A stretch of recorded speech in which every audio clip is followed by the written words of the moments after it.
Olá pessoal, tudo bem? Esse vídeo de hoje é pra contar uma história e infelizmente ela não tem um final feliz, e é sobre o meu bebê. Eu vou contar desde o início como foi todo o processo de descoberta da gravidez, as respostas que a gente estava procurando, enfim. Vou contar tudo desde o início, mas já vão sabendo que é um bebê que não veio, que não existe, que não vai vir ao mundo. No dia 18 de junho, a minha menstruação já estava atrasada há 4 dias, sendo que meu ciclo o último tinha sido dia 13 de maio. Nos meus cálculos não tinha como eu estar grávida. Por quê? Porque no período da minha ovulação eu não transei. Eu e Marcela, a gente não tava com muita coisa pra fazer, muito trabalho pra fazer, e foi um período, uma semana mais ou menos assim, que foi justamente a semana da minha ovulação, que a gente não transou. Na verdade, há mais de 2 anos eu não uso nada, nenhum método contraceptivo, nem camisinha, nem pílula. A gente só vinha fazendo tabelinha e coito interrompido. Há 2 anos. A gente tava assim, seja a hora que Deus quiser, mas a gente não tava provocando e nem tava querendo. Os nossos planos era de que a gravidez acontecesse no final do ano, depois que eu voltasse do meu intercâmbio, que eu ia fazer intercâmbio em novembro de 2019, e quando eu voltasse do intercâmbio, eu já engravidaria imediatamente. E no dia 18 de junho, era uma terça-feira, eu e Marcela, a gente tinha uma apresentação, uma palestra pra dar pra casais à noite. E eu cheguei da faculdade, eu lembro que a menstruação estava 4 dias atrasada, isso não era muito de costume. O meu ciclo é de 30 a 32 dias até, então é um ciclo muito grande. E como a gente não tinha feito relação sexual e logo em seguida do meu período de ovulação a gente tinha viajado também, não tinha acontecido nada, porque foi um curso de inteligência emocional que a gente foi fazer, então assim a gente não tinha tempo nem pra respirar, nem se falava direito praticamente. Quando eu fiz o teste no dia 18 de junho, eu fiquei chocada porque deu positivo. Eu inclusive comprei um teste daquele digital, porque eu disse assim, cara, faz tanto tempo que eu não faço xixi no palitinho, deixa eu fazer bem aqui, eu vou comprar um do top, que eu quero saber como é que funciona. Tava em promoção, tava 30 e pouco numa farmácia, eu disse, hoje é o dia. Fui lá, comprei, fiz, e pra minha surpresa, juro pra vocês, deu positivo. Eu fiquei chocada, mandei mensagem imediatamente pra minha amiga. Meu Deus, e agora ela não acredita? Eu disse, ai meu Deus, e já foi da aflição por conta de tantos planos que eu havia feito, de imediatamente pra felicidade, euforia e aquela coisa, né? Ai meu Deus, ai meu Deus, ai meu Deus, tá acontecendo de novo, ai que felicidade. E resolvi logo fazer o exame de sangue pra tirar as dúvidas, qualquer dúvida que eu pudesse vir a ter. No mesmo dia eu fiz o exame de sangue deu 4 horas da tarde, que é o horário pra ser entregue, nada de sair o resultado. E não demora muito, o laboratório me liga avisando, oi dona Jamile, tal, é pra avisar que seu exame deu um valor indeterminado. Nesse dia tinha dado bem baixinho, 11, 12, alguma coisa assim. E só que dentro dos meus cálculos, por causa da data da última menstruação, eu já tava de pelo menos 4 semanas, né? Pelo menos 4 semanas, 5 semanas quase, porque 4, 5 semanas mais ou menos. E com o beta-HCG tão baixo, eu disse assim, cara, então não foi um milagre. Eu realmente ovulei no período que eu tive relação sexual. Então eu ou tive ovulação tardia ou eu ovulei 2 vezes no mesmo mês. E como eu fui pra esse curso que mexe muito com o emocional, eu acredito que ele tenha interferido diretamente nessa gravidez e tenha feito eu ovular 2 vezes, ou então ter ovulação tardia. Eu acredito que foi 2 ovulações no mesmo mês. E o resultado saiu, eu fiquei super aflita, esperei chegar à noite, disse pra Marcelo sobre a minha desconfiança, comprei um sapatinho, mas não tinha dito pra ele que eu já tinha feito exame e tudo mais. Comprei o sapatinho, deixei guardado. Quando foi à noite em casa, que a gente voltou do curso, eu fiz de novo, ele comprou outro teste, eu fiz, deu positivo, bem clarinho, muito clarinho. E deu positivo, eu dei o sapatinho e contei toda a história pra ele. E aí a gente ficou naquela ansiedade, então a gente disse assim, olha, vamos deixar tudo off, só entre a gente, e repete o exame de novo daqui a 3, 4 dias. Foi o que o laboratório sugeriu e foi o que eu fiz. Na quinta-feira, na sexta mesmo, daquela mesma semana, que foi no dia 21 de junho, eu fiz o exame de sangue novamente, já deu quase 90 a taxa, então tava desenvolvendo, realmente tinha alguma coisinha aqui na minha barriguinha. E foi muito lindo porque eu peguei o exame na internet, né, não abri, não li, peguei Marcelo, a gente foi pra praia, abrimos, foi aquele chororô, aquela felicidade, e aí foi, agora estamos grávidos. Nesse mesmo dia que eu descobri a gravidez, eu já entrei em contato logo com uma amiga minha médica, avisei pra ela, Fê, tô grávida, e aí me ajuda, quero fazer um ultrassom. Fernanda mais do que prontamente me arranjou a requisição de ultrassom, eu fui fazer ultrassom e pra minha decepção, não vi nada na ultrassom. Se o beta-HCG deu tão baixo, provavelmente o embrião tava ali de 3 a 4 semanas, ainda provavelmente estava no processo ali de colamento ali no útero e tal. Tava bem no iniciozinho mesmo, não tinha como ver muita coisa mesmo, só consegue ver depois que tá mais ou menos a 3 milímetros o saco gestacional, pelo menos. Foi o que eu andei pesquisando e que as máquinas conseguem ver. E eu fiz e não deu nada. Só que antes mesmo de eu fazer, desde o dia que eu descobri, e Marcelo sabe que isso é verdade, o tempo todo eu disse pra ele, tem alguma coisa estranha. Eu juro pra vocês, eu não tava me sentindo grávida. Os meus seios estavam super inchados. Eu comecei a ficar com sono logo. E sintomas de grávidas batata. Eu descobri que tava grávida antes de fazer o teste. Eu já tava com seios doloridos. E depois eu fui fazendo as coisas foram acontecendo, os sintomas foram só aumentando. Só que o tempo todo eu dizia pra ele, amor, eu não sei, tem alguma coisa que não tá como eu acho que deveria estar. Só que em momento nenhum passou pela minha cabeça de que era uma gravidez não embrionada ou que eu ia ter um aborto. Eu só sabia que tinha alguma coisa que não tava 100% como eu gostaria, eu não sabia o que era. Eu não fazia ideia. Eu só achava que, sei lá, era incômodo, eu não sei. Eu sei dizer pra vocês que eu dizia pra ele, amor, tem alguma coisa muito estranha.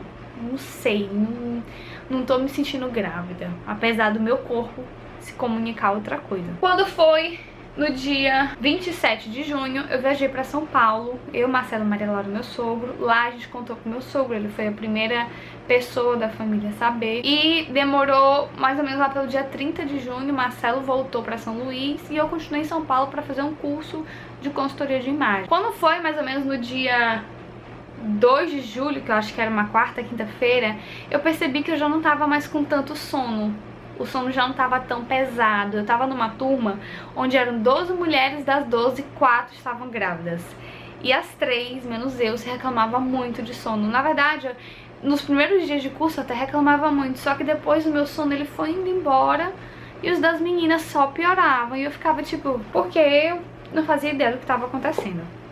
Quando foi no sábado, dia 6 de julho, foi um dia que eu andei muito, passei bastante pela Paulista, fui no centro de São Paulo, andei bastante, mas estava super tranquila. Eu tive, no fim do dia, eu tive um sangramento bem rosinha, só que como eu já tava há alguns dias com uma dor muito forte no quadril, como se eu tivesse feito academia e tivesse botado muita força pra fazer exercício de perna, e aí eu tava sentindo uma dorzinha no quadril.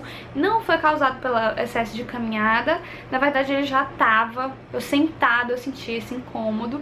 E quando foi nesse sábado eu fiquei tranquila quando eu vi o sangue rosinha, porque eu sabia que era normal, eu tinha caminhado muito naquele dia, então eu disse, pode ser natural, normal, por conta do quanto de esforço eu fiz. E domingo eu voltei pra casa, o sangramento veio mais um pouquinho, já veio uma borra, já não foi rosinha, já foi uma borra de café, então eu deduzi que não, já deve agora tá estancando, sei lá o que aconteceu, deve estar tudo certinho, porque só o resto do sangue que veio não é mais sangue mesmo. Nesse mesmo dia, no domingo, a gente escolheu contar pra família, a gente fez um vídeo lindo, com episódios da descoberta, tudo mais, mostramos pra família, todo mundo ficou emocionado, muito feliz, sem acreditar, uhul, foi uma felicidade.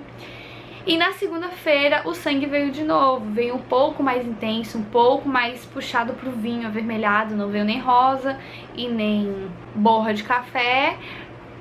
Veio um pouco mais vinho, um pouco de sangue mais vivo, mas ainda era uma quantidade razoável. Eu tava em contato com o meu obstetra por WhatsApp, e ele disse assim, Jean, olha, fica de repouso, fica melhorzinha. Compra o Ultragestan, eu comecei a tomar, que é a progesterona, e vai colocando, inserindo no canal vaginal e vambora acompanhando, que pode ser um aborto, mas pode não ser, às vezes é normal. Eu tenho muita paciente que isso acontece, é super normal.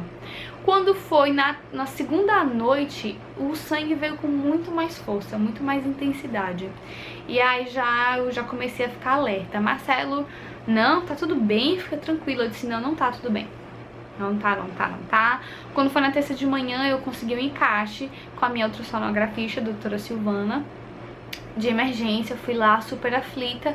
Na hora que ela colocou o negócio lá, o transvaginal, vi o saco gestacional. Aí nessa terça-feira, que foi dia 9, eu fiz esse ultrassom, meu segundo ultrassom, e a gente só viu o saco gestacional. Na hora que eu vi, eu já tinha pesquisado milhares de coisas, assistido 1000 vídeos no YouTube, lido milhares de coisas no Google, vi uma coisa ali, outra sobre gravidez anembrionada, e fui unindo os pontos. Na hora que eu vi que não tinha embrião, que não tinha coração, eu disse, não vai vingar, não vai rolar. E ela me deixou muito tranquila, porque o que eu pensei? Poxa, se já tem 21 dias que eu sei que eu tô grávida, que eu sei, então esse bebê já tava aqui há pelo menos já tem um mês mais ou menos que ele tá dentro de mim. É no mínimo pra vesícula vitelínica ter aparecido. É no mínimo 21 dias que eu sei que eu tô grávida, então ele tava pelo menos aqui há quase 30 dias e não tem nem vesícula vitelínica. Oi? Tem alguma coisa muito errada, tem alguma coisa muito estranha. Só que ela quis ser bem cuidadosa, bem cautelosa. Ela disse assim, Jean, vem daqui uma semana, há a possibilidade de ser uma gravidez não embrionada, mas há de não ser. Tem embriões que se desenvolvem mais rápido, outros que não. Às vezes eu faço amanhã ultrassom em você e o embrião já tá aqui, fazendo hoje não tá, então é muito relativo. Espera mais uma semana pra gente fechar um diagnóstico, mas fica tranquila, fica na paz, vai bem pra casa. E foi o que eu fiz. Na quinta-feira a gente chegou no médico pra entregar os exames e eu não lembro o dia exato, mas eu fiz nesse meio tempo, eu acho que foi logo que eu cheguei de viagem, na segunda-feira, dia 8 de julho, eu acho que eu fiz um beta-HCG, eu não lembro direito. Só sei que a taxa dele, acho que foi na volta da viagem sim. Ele tava 3.500 e pra quase uma semana ele tava no mínimo do aceitável. E meu médico disse assim, olha, não, tá tranquilo, tá no mínimo do aceitável, é de mulher pra mulher, é assim mesmo. Só que eu comparei os meus exames que eu já tinha aqui com os da Maria Laura. E na mesma época que eu fiz esse de 3.000, desse bebê, no da Maria Laura, com a mesma época, eu tava com 55.000. Tava muito acima da média do que eu tava no da Maria Laura, com a mesma época de gestação que era pra eu estar nos meus cálculos. E na quinta-feira, mas ele me deixou super tranquila, ele me passou uma série de exames, entre eles ele não colocou beta-HCG pra eu fazer na sexta-feira, mas colocou a progesterona. Na hora que eu fiz o exame, quando deu mais ou menos meio-dia, o resultado já saiu, eu fui dar uma olhada, eu vi que minha progesterona tava baixa, tava muito baixa, não era aceitável para uma gravidez de primeiro trimestre, ou seja, o sangue continuava vindo, ali já tava um aborto mesmo, o corpo já tava eliminando tudo. E aí o médico falou, olha, Jean, agora realmente eu tô achando que talvez não vá dar muito certo, mas fica tranquila, vai tomando Ultragestan. Segunda-feira faz ultrassom de novo. Na segunda-feira, que seria o dia 15 de julho, faz ultrassom de novo pra gente ver o que tá acontecendo com você. Quando foi no dia 14 de julho, um domingo, eu entreguei pra Deus a menstruação. Já tava vindo como menstruação mesmo. Eu comecei a sentir umas cólicazinhas, mas muito levinho, muito levinho. Nessa uma semana sangrando, eu não senti cólica em momento nenhum. No domingo eu comecei a sentir. E eu disse assim, cara, aquela desconfiança que eu tava, ela continua. Então eu vou entregar pra Deus. Foi um dia que eu chorei muito, eu sofri muito. Eu lembro de ter chorado Marcelo no quarto, eu na varanda, chorando, olhando pra lua.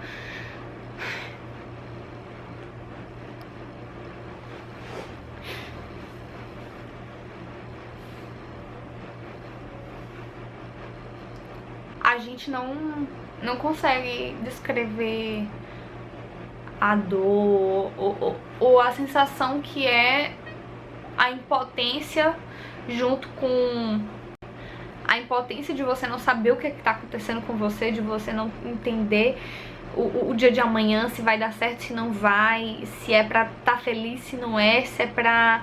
Eu sei que eu entreguei pra Deus, eu entreguei pro universo e eu disse que tiver de ser será, mas eu já sei no meu coração que dentro de mim não tem mais nada. Que aquela desconfiança, por algum motivo, desde o início, me fez sofrer menos. Eu acredito nisso. E nesse dia eu sofri muito. Eu tava muito mal mesmo. Mas na segunda, que foi quando a gente teve o diagnóstico, eu e Marcela, a gente chorou bastante. Mas eu tava um pouco melhor já tava mais tranquila, mais serena, entendendo que não tem nada pra entender. Simplesmente não tem nada, não fazia... Nunca passei por isso, nunca ouvi falar em ninguém que tivesse uma gravidez anembrionada, onde tem gravidez, mas não tem. Não tem muitas explicações científicas. Se diz que o quê? Que sim, é o embrião que se funde com o óvulo. Tem outros estudos que dizem que é uma gravidez química, que é como se a mulher, sei lá... Gente, eu sei que a natureza é muito perfeita em tudo. E eu acredito que não era. Simplesmente não era. Não era, não tem outra explicação. E de alguma forma Deus me colocou nessa situação para me preparar para grandes coisas que estão por vir, para grandes acontecimentos. E Ele deixou uma sementinha de desconfiança, de incredulidade, uma sementinha de... para que essa sementinha fosse suficiente para não me deixar fraquejar, para não me deixar sofrer tanto, para que essa sementinha fosse suficiente para Ele dizer assim: ei, olha, você meio que já sabe pelo que você vai passar, mesmo que seja inconscientemente. Então, calma, segura, aguenta. Isso é um processo. Você precisa passar por isso para que outras coisas maiores, para que outras bênçãos possam vir. Foi assim que eu interpretei. No dia 15 de julho foi o diagnóstico, né, de que era uma gravidez anembrionada. E o que é uma gravidez anembrionada?